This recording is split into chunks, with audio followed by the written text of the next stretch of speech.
You're listening to Ants Talk. My next guest is a confidence coach and human behavior expert. She has created the Corona Course, a new positive way to approach the fear and uncertainty that COVID-19 has unleashed. Anita van Rooyen aims to help people make sense of their fears and, most importantly, to provide the antidote to your fears, creating profound and lasting change, using proven tools and strategies to change. Welcome to the show, Anita. How are you? I am fabulous, Anthony. How are you? I'm in isolation and it's fabulous. I'm actually quite enjoying it. I think there's some ups and downsides to being in isolation, and the introverts amongst us are kind of going, woohoo! Yeah, now like my life makes sense and everything is good. And the extroverts are going, what the? How do I manage this? The only thing I'm missing is the gym and my weekly massages, and that's really about it.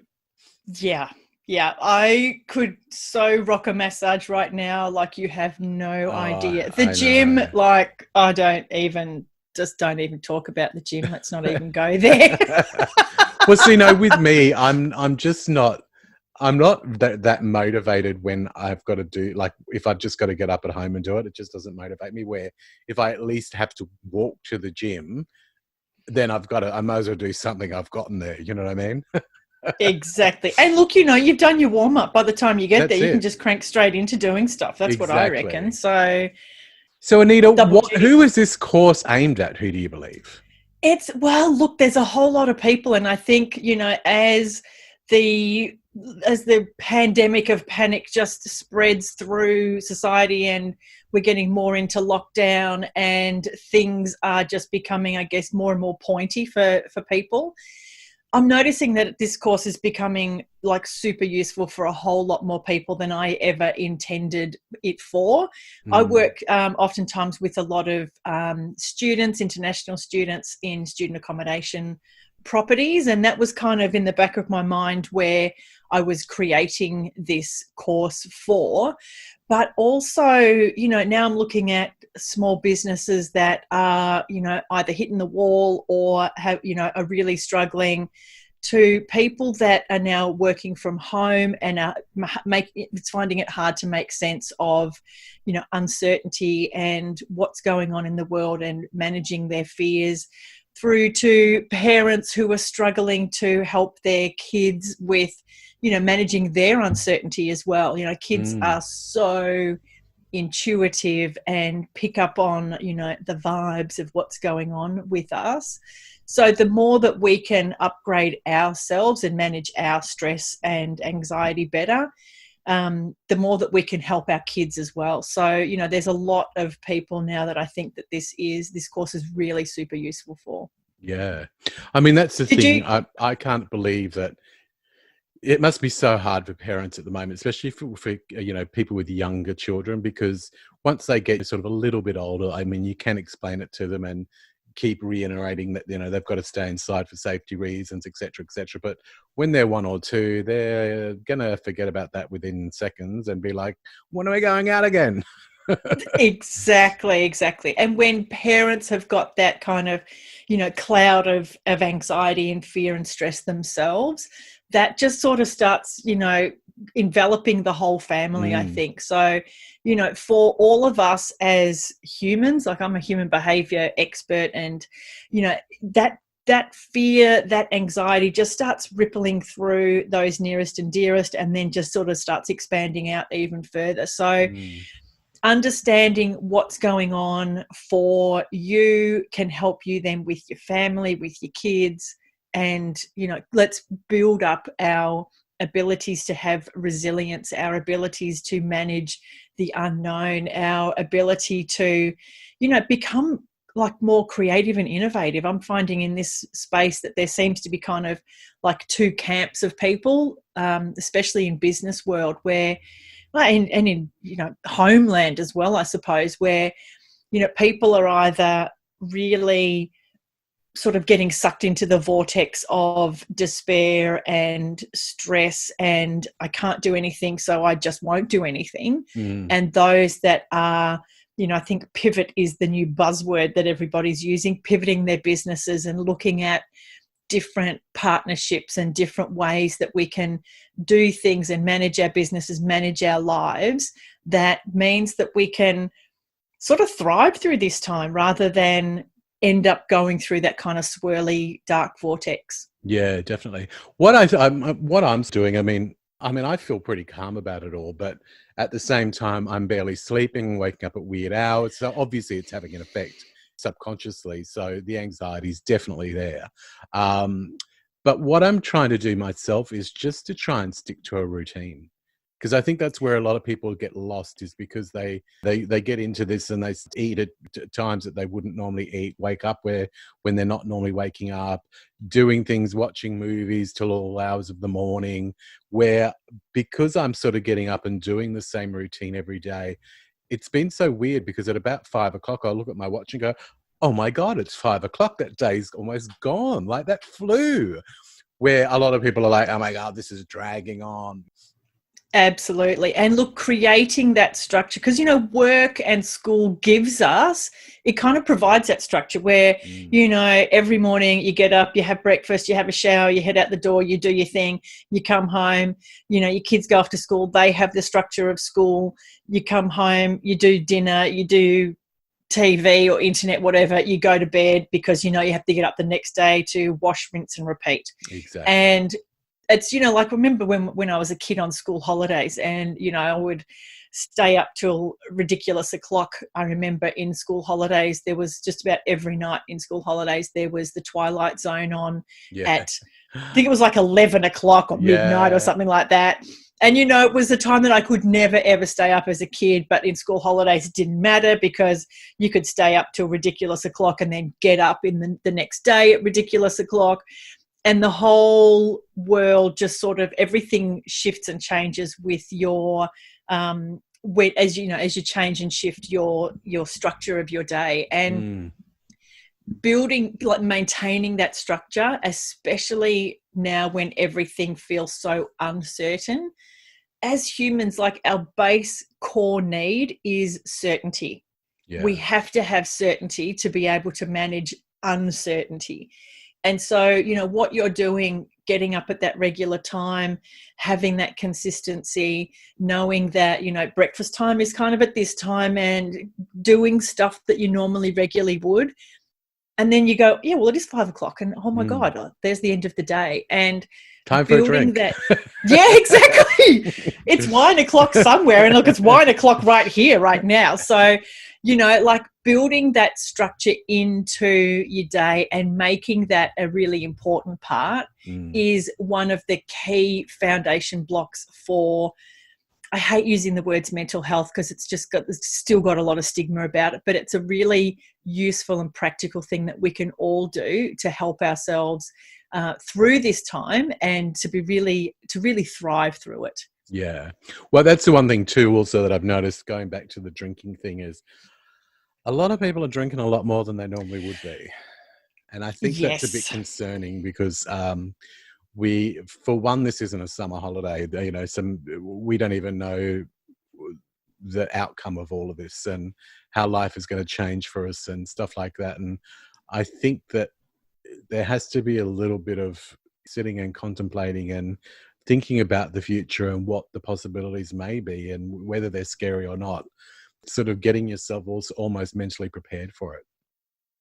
Absolutely. And it's funny, I was just talking to a group yesterday around exactly this same thing, how, people's alcohol consumption has increased and how it's a really unuseful way for people to gain certainty in this uncertain time. Because everybody knows that if you drink, if you drink enough, you will be drunk. Yeah. That is an absolute guarantee. And if you drink enough, then you will be sleepy or you'll be this or whatever people have different kind of impacts from alcohol. But the end result when you get to that certain amount of alcohol is a certainty. And it's a really unuseful way. What you're doing with building structure and maintaining that is a super positive way of creating and building and having that certainty. going the other route of, let's have wine o'clock at midday, and increasing alcohol consumption, it's a way of getting to certainty.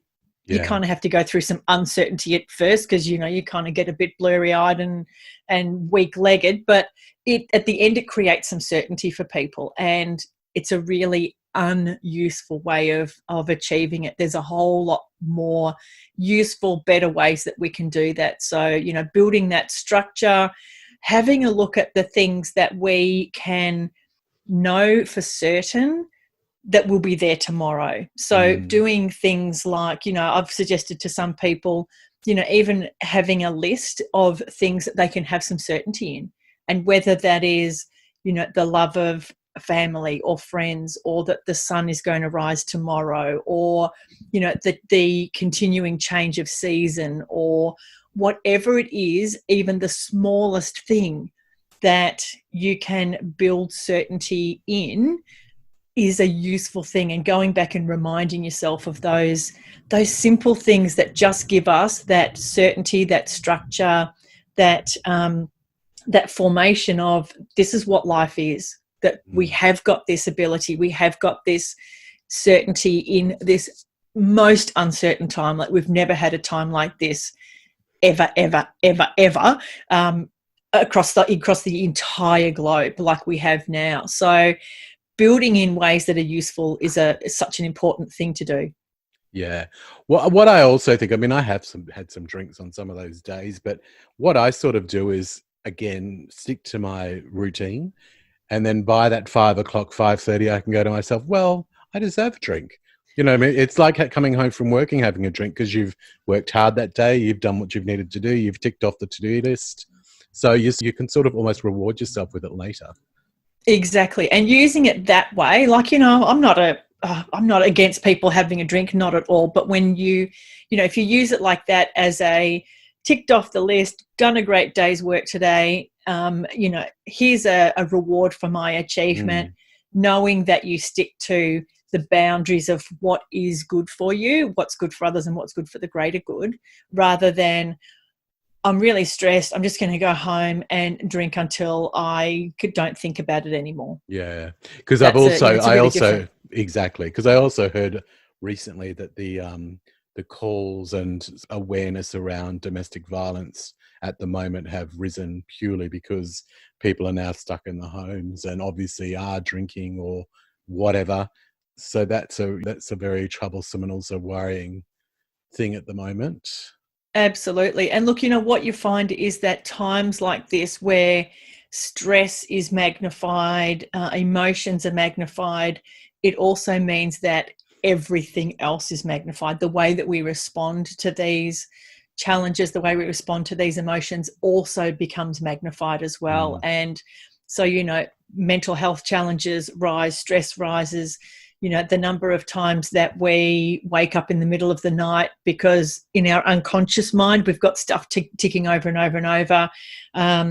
Having more physical contact time with the other humans that are in our life can also be a stressor, particularly if there is, that propensity for domestic violence, or there has been that in the past. These times of stress just magnify all of these things. And the thing is too, that is most of us have never spent this much time with our partners ever before. Do you know what I mean? Exactly. So it's a exactly. new thing for all of us. Totally. I mean, look, I live by myself, but I have this beautiful cat, and she's normally chill and placid and everything. And she's also feeling the stress. She's kind of noticed that things are different and that I'm different and everything's a bit different. And, cats are weird at the best of times, right? But, my cat is just got that little edge up on the weird factor at the moment as well. So, I think everybody's feeling it. Yeah. There is a lot of fear around at the moment. What are your tips to calm that fear? Oh man, there is. That's kind of like asking me, how do you skin a cat? Look, we just talked about cats. I shouldn't talk about skinning a cat, should I? So one of them is to laugh.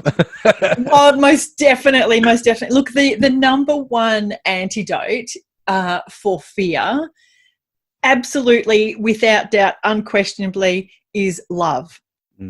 That is, the antidote to fear is love, and we can experience love and project love out in a number of different ways. That can be through laughter, through gratitude, through connecting to somebody else, through connecting to our own self, to realizing that it's okay to, that love is not some wussy kind of emotion. It's actually one of the most powerful forces on the planet, in the universe, that love is the thing that moves way more mountains than fear ever will. And, love and fear cannot exist together at the same time. Like I take a lot of my clients through an exercise where, you ask them to think about a time when they have felt completely, totally, utterly loved. Just any time in their entire life. It might have been when they were a kid or an adult, feeling in love with a parent, an animal, their partner, just any time in their life where they've felt completely loved. And when you're in that space, there's not even a molecule of space for fear in that time. Yeah. And connecting to that, and then taking that feeling and expanding it, magnifying it, making that feeling of love brighter and brighter, and expanding it out to connect to the hearts of other people, other beings, animals, trees, whatever it is. Expanding that feeling of love means that then we get to calm the farm, our internal farm, calm everything down. Remember that there is, like, at the end of the day, there is only love. And if we remember that, then there's no space for fear. That's great. You're listening to Ants Talk. What would you suggest people do to comprehend the enormity of the situation at the moment while feeling like it's a holiday? I think, like, there is so much stuff on social media. There is so much stuff in the news. Like, you can't watch TV without there being a da-da-da-da-da-da news bulletin come through. And it's all very serious and it's all very heavy. And, a lot of people are getting addicted to watching a lot of news broadcasts, to, the news and and I gotta tell you, dude, like, it's incredibly toxic, because news programming, their motto is, if it bleeds, it leads. The worse, the worse the story is, the more coverage it gets. So, I don't watch the news. I haven't watched the news for years. I still know what's going on because it's everywhere. But being really picky and choosy about what media it is that you watch, how often it is that you watch it. Because, yes, the situation is huge and it's overwhelming, and it's something that is completely out of our control. And, most of us are control freaks. Yeah. It's why we need to have certainty in our life, and certainty creates control, and there's so much that's out of our control. So building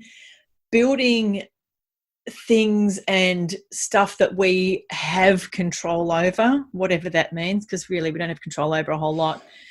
We can control, however, the way that we respond to things. We can't control the events that are going on. We can't control how the world is, our world, our personal worlds are getting smaller and smaller and smaller, but we can control how we respond. So it's the difference between, you're maintaining the structure that you have, building in all of those things to look after yourself and prepare yourself for, okay, this is not going to be over in 5 minutes. So maintaining that structure, building up some tools and some things that you can have certainty around and know how you can respond to things, and responding in a way that's really useful compared to, the people that are drinking their way to oblivion, and that's the way that they're responding to things. So I think, we can all take some personal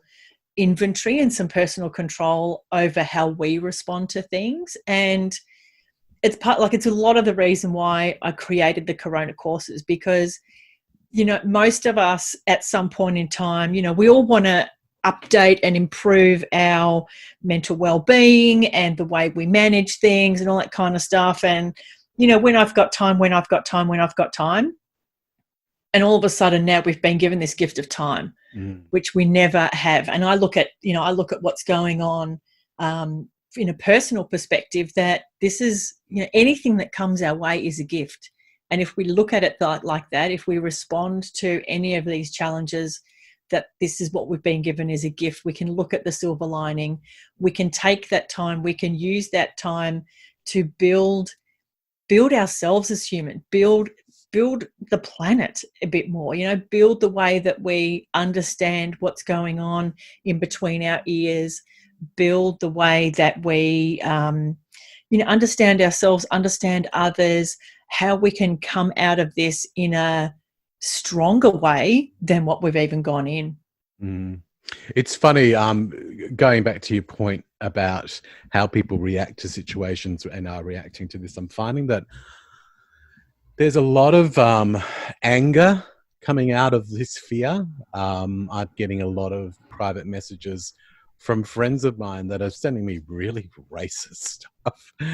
And I'm just sitting there. I mean, I don't even respond because I don't know how to respond to it. It's like beating a dead horse or whatever they say. But it's really surprising me that the people that it's coming from, I didn't expect it. So I think it's really bringing out some really bad behaviors also.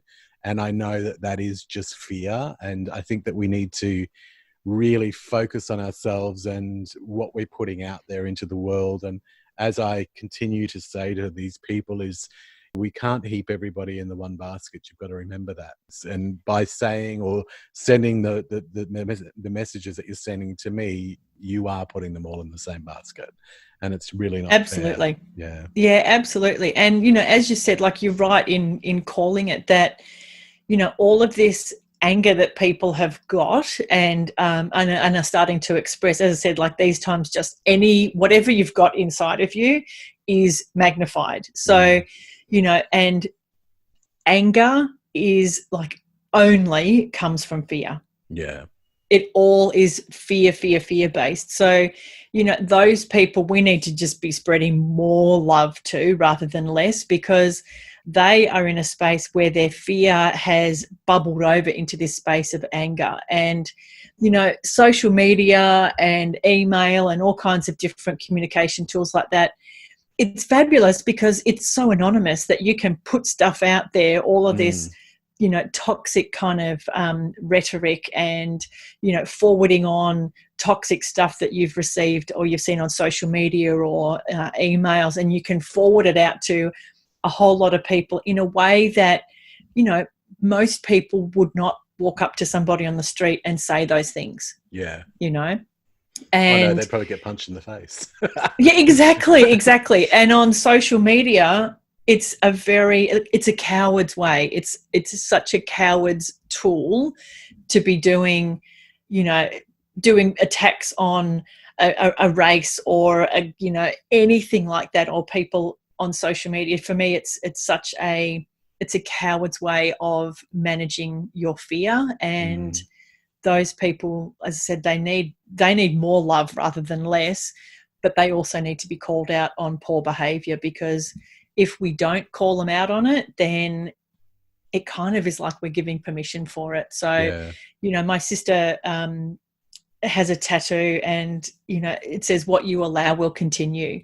And there's a whole lot of behaviour that, if we do allow it, it will continue. And I think it's really important for us to call out behaviour like that and, private message back the person and say, "Look, dude, that's just really not acceptable. Like, that's not the place that I come from. I don't want that. That's not my place." Yeah. I'll be doing that after this. Yeah, good. Because, it's... Oh, I'm great at calling people out. Don't you worry. Yeah, awesome. And we need more people in the community, in the world, that are prepared to stand up and say, "Dude, that's just not acceptable." Like, so that behaviour it is just not acceptable. So yay for you. Yeah, I'm I'll so be doing proud of that. you. Thank you. Oh, it's my pleasure. I love causing chaos. Now let's I get think, down to. Sorry, continue. that's it. No, go ahead. No, No, I I was was going going to to say, say I let's think, talk. oh God, look, both of us trying to talk at the same time. You go for it. I can't even remember what I was going to say now. So no, let's move I on. love Let's it. move on. Let's now talk about the courses, because there's two courses. There's the Break Free from Your Corona Fears course, and also Managing My Corona Quarantine course. Can you explain both of them to us? Of course.